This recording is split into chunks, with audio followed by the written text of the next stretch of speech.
Hello guys, in the previous video we learned about checkbox and radio box.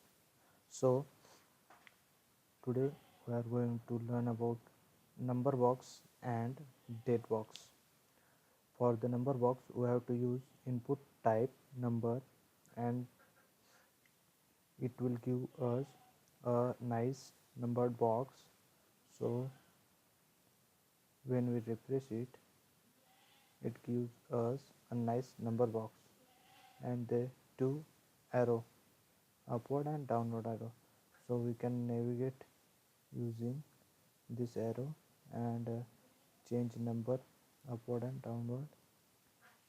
It will give nice number, increase gradually. So for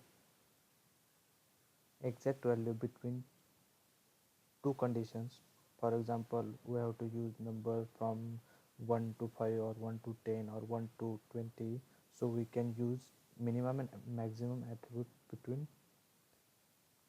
it. So I have given minimum value of 1 and maximum value of 10, so it will only allow to insert number between 1 to 10. So when we insert number greater than 10, it will give us a red border,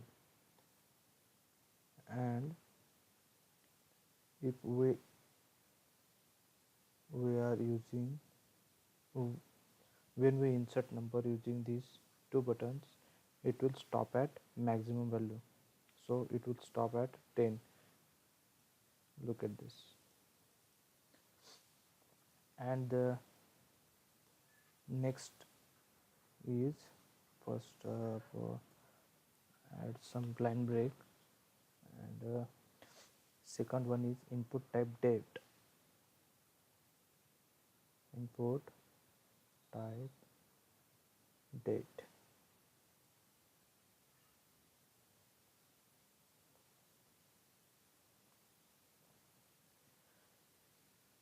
It will give us nice date picker, so we can choose date from this calendar,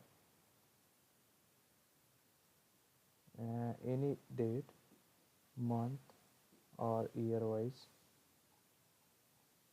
You can choose any date. So that's all for now. Okay, bye.